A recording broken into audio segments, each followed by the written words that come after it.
modul ya. Jadi di modul ajar itu tadi selain yang pertama harus ada apa Bapak Ibu? Yang pertama yang ada di modul paling atas itu adalah identitas, betul. Yang kedua, setelah identitas itu ada apa? Tujuan pembelajaran. Ya, tujuan pembelajaran. Di bawah tujuan pembelajaran, Asesmen. Langkah-langkah. Langkah-langkah ya. sebelum langkah-langkah, Tujuan pembelajaran. ATP ya, ada ATP. Nah, kalau di sini Bapak Ibu jadi menggunakannya KKTP Bapak Ibu. KKTP yang kemarin kita buat, tapi KKTP itu isinya sama dengan ATP yang kita buat ya, nggak apa-apa lah. Ada contohnya di modul, Bapak Ibu bisa lihat itu KKTP kan kalau kriteria kemarin kita memberikan gambaran apa yang tidak memenuhi KKO gitu, bukan apa ya, tidak memenuhi ABCD-nya, tapi kalau yang saya lihat KKTP di sini isinya adalah ATP yang sudah kita buat ya, jadi nggak apa-apa. Jadi di sini di modul itu setelah identitas Bapak Ibu tuangkan ada yang dari mulai CP ya, CP, kemudian TP, KKTP gitu. Baru langkah-langkah kegiatan pembelajaran ya. Nah, langkah-langkah kegiatan pembelajaran itu ada 3 bagian besar Bapak Ibu ya. Apa saja? Pendahuluan, inti, ya, kegiatan pendahuluan, kemudian kegiatan inti dan penutup ya. Oke, gitu ya. Jadi ada 3 kegiatan besar dalam langkah-langkah pembelajaran itu, ada kegiatan pendahuluan, kegiatan inti, dan penutup. Dalam kegiatan pendahuluan yang Bapak Ibu tuangkan itu 3 tahapan ini Bapak Ibu ya. Jadi dalam kegiatan pendahuluan itu ada istilahnya orientasi, apersepsi, dan motivasi ya. Nah, orientasi itu apa? Orientasi ini adalah kita mengarahkan perhatian dan fokus anak didik ke kelas dan pembelajaran yang akan dilakukan. Orientasi peserta didik. Jadi, oke, siapa yang hari ini mau belajar? Nah, sudah siap semuanya? Oke, kalau sudah siap, ayo kita berdoa. Itu adalah orientasi. Siapa yang tidak hadir hari ini? Itu adalah orientasi. Ya. Kenapa tidak hadir? Sakitnya sakit apa? Sudah kalian nengok? Itu adalah orientasi Bapak Ibu. Ya. Jadi mengarahkan perhatian dan fokus peserta didik. Kemudian apersepsi. Apersepsi ini adalah kita melakukan review materi pembelajaran sebelumnya dan menyambungkan ke materi yang akan dipelajari. Ya.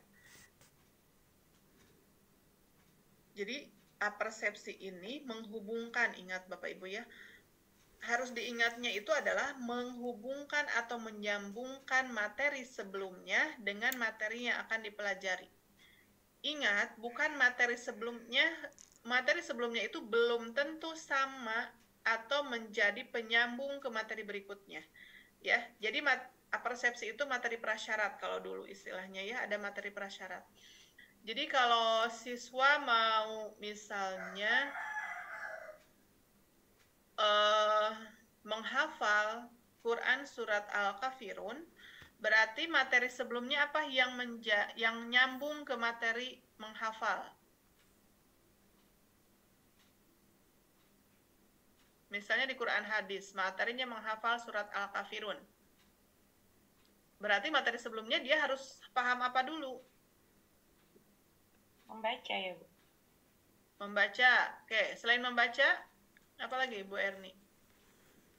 Menulis ya. Menulis menjadi syarat menghafal? Menghafalkan ya. Membaca, menghafal. Syarat menghafal itu dia harus paham apa?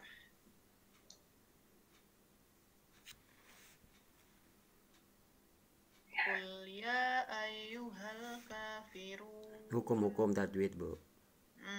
Tajwidnya. Dia harus paham dulu tajwidnya, makhorijul hurufnya, gitu ya, baru dia bisa menghafal. Ya, sudah. Jadi kemampuan bacanya sudah bisa. Ya, gitu ya. Jadi misalnya kita sajikan potongan surat. Coba siapa yang bisa baca ini? Masih ingat nggak surat ini? Nah, gitu ya. Kalau sudah bisa baca, dia bisa menghafal. Betul tidak? Ya, jadi kemampuan bacanya kita cek dulu. Makhorijul hurufnya, tajwidnya dicek dulu. Gitu, ya. Itu adalah menjadi materi yang dapat menghubungkan ke materi berikutnya. Atau misalnya tata cara wudhu, ya, di fikih. Kita mau menyampaikan materi tentang tata cara wudhu. Artinya, apa yang harus kita review dari materi sebelumnya?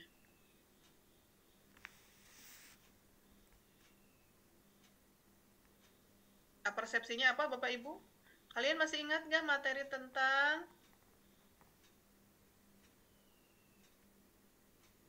halo? Bersuci. Ya, tata cara wudhu. Berarti supaya dia paham tata cara wudhu, langkah-langkahnya, apa yang sebelumnya harus dia kuasai? Supaya dia, apa Bu Bayani? Rukun wudhu, syarat sah wudhu.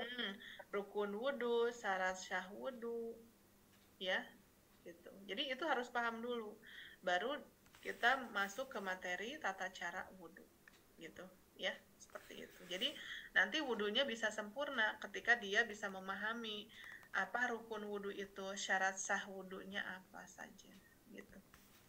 Mau nanya, ya silakan Bu Bayani. kalau misalnya materinya tentang, kan saya tentang hari kiamat tuh Bu. Jadi persepsinya itu gimana ya Bu ya? Oke, hari kiamat. Hari kiamat itu, kalau kiamat itu berarti kiamat apa jenisnya? Kiamat subuh dan kiamat hidro. Berarti yang Ibu bahas mana? Satu atau dua-duanya? Kedua-duanya, Bu, karena kan kita baru masuk ini gitu kan. Kedua-duanya nanti yang akan dibahas. Ya, persepsinya berarti apa Pak Weng ini? Kita, alhamdulillah ada Pak Weng ya. Oke, berarti kan kiamat ya, kiamat kubro itu, kubro dan sugro. Apa Pak Hairul? Tanda-tandanya bukan? Yo, tanda-tanya, betul, tanda-tandanya, berarti tanda-tanda kiamat ya. Apa yang menjadi tanda-tanda kiamat? Atau boleh misalnya, kalian pernah tidak ketika tahun 2020 kita itu dilanda apa? Atau diuji apa oleh Allah? Ya, boleh dari situ. Atau misalnya ketika apa, Bu Bayani kelas berapa anaknya? Anak-anaknya yang diajar? Kelas 6 Bu. Oh, kelas 6. Kalau kelas 6 bisa itu fenomena COVID-19 dimasukkan. Itu tanda-tandanya kan gitu ya. Itu adalah sebagian tanda-tanda. Atau ada nggak tetangga kalian yang kemarin meninggal? Ya, jadi berikan tanda-tanda kiamat yang memang bisa mereka amati gitu. Itu adalah sebagian kecil tanda-tanda kiamat yang bisa kita amati. Jadi fenomena kiamat yang bisa kita amati. Nanti kalau suatu saat Allah ini semuanya Allah hancurkan, nah itu ya baru masuk itu seperti apa ya, atau ini tandanya kiamat apa. Nah itu bisa materi prasyaratnya, ciri-ciri. Terima kasih Pak Hairul, ciri-ciri dari kiamat. Gitu ya Bu Bayoni. Nah sekarang motivasi Bapak Ibu ya. Nah sebelum tadi kan kalian sudah bisa menyebutkan ya ciri-ciri dari kiamat. Oke, sebelum kita belajar coba semuanya berdiri, acungkan jempolnya. Nah, gitu ya, itu untuk memotivasi. Boleh Bapak Ibu ice breaking atau apa? Atau tepuk anak soleh kalau yang di SD ya, tepuk rukun iman, rukun Islam dan lain sebagainya. Atau tepuk kiamat ada? Silakan Bu Bayuni dibuat. Yuk kita sekarang nyanyi anak soleh atau apa gitu ya. Atau bisa nyanyi membuat lagu dari materi yang akan kita bahas. Ciri-ciri kiamat. Ya, ditepukan boleh atau diistighfarkan dan seterusnya. Banyak istighfar lah intinya gitu. Oke, itu ya, itu motivasi Bapak Ibu. Oke, bisa sampai sini ya. Itu adalah kegiatan pendahuluan. Oke. Bisa sudah terpikir, oh kalau saya materinya ini berarti apersepsinya ini, gitu ya. Itu harus sudah mulai, karena nanti di modul itu harus nampak. Oke, next Bapak Ibu. Nah, sekarang kita masuk kepada kegiatan inti ya. Tadi kegiatan inti itu langkah-langkah kegiatan pembelajarannya mengacu kepada model pembelajaran yang kita gunakan. Oke. Buka lagi LKPD yang kemarin Bapak Ibu buat. Jadi LKPD itu hendaknya sinkron dengan tahapan pembelajaran yang ada di modul. Ya. Oke. Misalnya tahap pertama orientasi masalah. Oke, modulnya sudah modul LKPD-nya sudah dibuka Bapak Ibu? Sudah, Bu. Oke, jadi Bapak Ibu sebetulnya kalau LKPD-nya sudah bagus, tinggal nanti Bapak Ibu deskripsikan sesuai LKPD masuk ke tahapan kegiatan inti di modul. Di modul ajar Bapak Ibu ya. Bukan modul materi, bukan materi ajar, beda ya. Keder Pahili. Ya, materi ajar dengan modul ajar. Kalau modul ajar itu RPP Bapak Ibu. Kalau materi ajar itu materinya. Kan di RPP itu suka ada materi, ya, materi pembelajaran. Nah, itu materi ajar yang kemarin Bapak Ibu buat. Oke, nanti saya arahkan ke apa?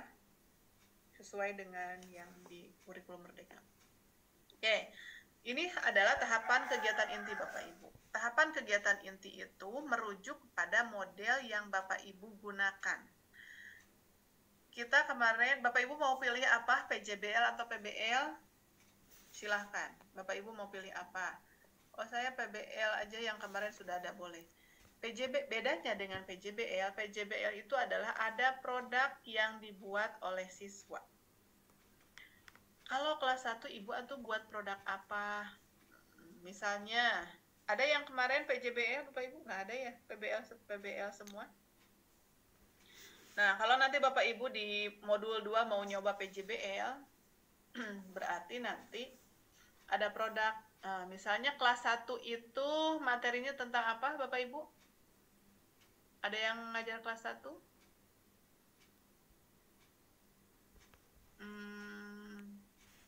Fikih, misalnya fikihnya tentang apa ya kelas 1? Wudhu itu ya, Pak? Wudhu. Oke. Nah, kalau wudhu boleh nanti proyeknya berarti wudhunya sampai mana Pak Aprizan? Apa, Bu? Materi wudhunya sampai mana?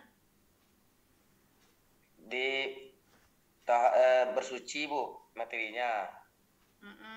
Sampai mana, Mak, kedalamannya? Tayamum. Wudhu dulu. Atau Wudhu boleh tayamum. wudhu. Sampai tata cara wudhu, Bu. Tata cara wudhu, oke.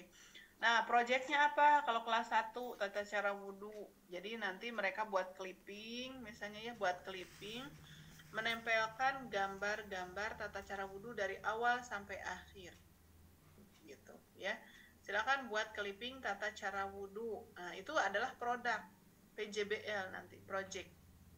Nah, itu projectnya silakan kerjakan di rumah. Boleh potongan gambarnya kalian download dari internet, boleh dari koran, boleh dari majalah, boleh dari apa saja. Yang penting nanti Bapak Ibu tentukan kertasnya.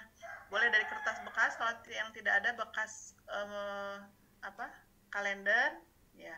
Jadi kalendernya itu tinggal dibalik. Ya, itu dikasih tempel, dikasih warna dan lain sebagainya, gitu ya. Nah, itu boleh kalau misalnya mau PJBL di kelas rendah ya.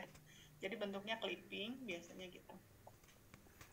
Atau kalau tentang puisi berarti menempel puisi, cari kumpulan puisi-puisi misalnya gitu ya. Nah, oke, Bapak Ibu kembali lagi ke PBL ya. Kita ini tahapannya PBL Bapak Ibu ya. Yang pertama orientasi masalah. Peserta didik diberi motivasi atau rangsangan dengan cara melihat atau tanpa alat ya. Jadi ini bisa melihat dengan atau tanpa alat Bapak Ibu. Jadi kalau misalnya dengan alat berarti ada gambar, ada apa lagi? Bisa foto, bisa video ya. Kalau tanpa alat bercerita langsung. Bercerita secara langsung atau observasi secara langsung, gitu ya, gitu. Jadi coba perhatikan, nanti peserta didik diberi motivasi atau rangsangan dengan menyajikan video tentang apa. Jadi nanti spesifik Bapak Ibu ya, seperti yang Bapak Ibu sajikan di mana? Yang sudah Bapak Ibu buat ini? LKPD, gitu ya. Oke. Yang kedua, mengorganisasi peserta didik untuk belajar. Peserta didik diberi kesempatan untuk menanggapi atau bertanya terkait gambar atau video, cerita, wacana atau apa gitu ya,